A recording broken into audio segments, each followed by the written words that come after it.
This year, a cyber attack affected millions across the globe. And as more and more Africans become connected to the internet than ever before, increasing questions are being asked as to exactly how secure they are. According to a recent survey, just 5 African countries lost at least $895 million to cybercrime, and that was in 2016 alone.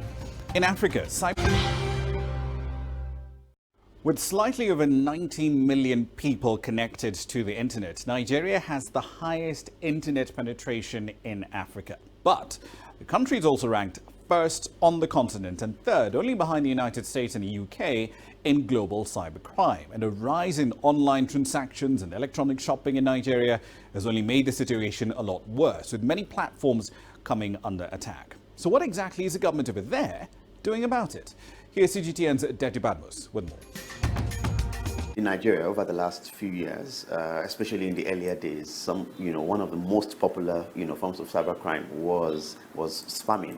You would get, a lot of emails, and some of them would basically be asking soliciting, funds, and they were basically, it was about, scams.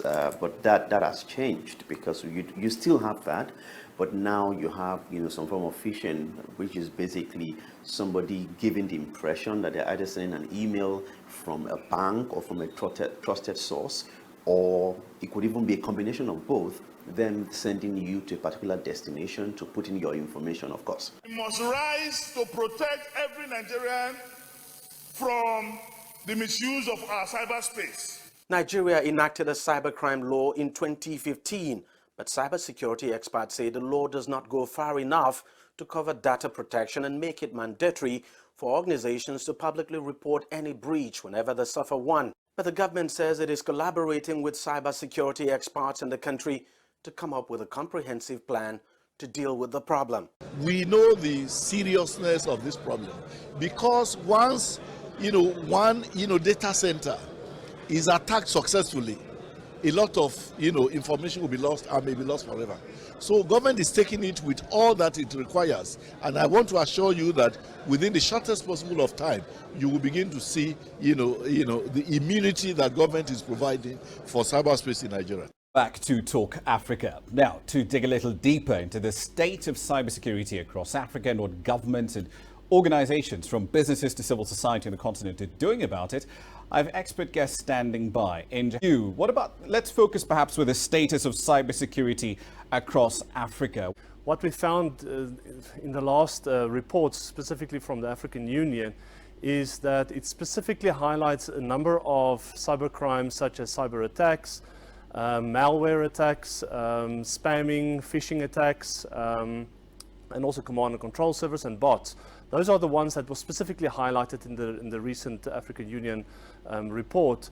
But we also are aware of a number of other cyber crimes that are quite prevalent, and of course that is child pornography, cyberbullying, and internet fraud, which doesn't always get into the normal mainstream cyber attack reports. Melly, when we talk about cybercrime, at least in the Kenyan context, what we often hear is that organizations have lost X millions of shillings or X billions of shillings in a range of fraud incidents. Yeah. But after the fraud has been reported, what happens? How many people are we actually convicted in this country? Actually, I can say 0. There's no one that I've ever heard that has been prosecuted after the cybercrime, been targeted. Typical example. News last year, 2 years ago, they caught another set of foreigners who actually were caught in the house with equipment that are capable of committing cybercrime. But again, it gets swept under the water. But is a problem here one of being able to actually prove the crime? Because it's like saying that if you find me with a knife or machete in my house, It doesn't necessarily make me an axe murderer. Exactly. Yeah. The cyber laws in Kenya are not clear enough, and they've not been passed yet. So right now, you can't really tell who is the criminal, who's a cyber criminal. So anybody can commit any cyber attack or be a cyber criminal, but there is no clear cut to say this is who we consider as a cyber criminal. So because of that, and also there are no cybersecurity lawyers in Kenya or IT lawyers, so they don't understand how to explain this in layman's to the magistrate or someone who is prosecuting the person in question. In that case, it leaves a lot of question marks. So basically, it's essentially you've got a free reign if you're a cyber criminal in this country. That is why this is going higher and higher, because they know it's going to take a really long time to go to court and back and forth. But the thing is, to prosecute them actually doesn't really happen. Right. Yeah.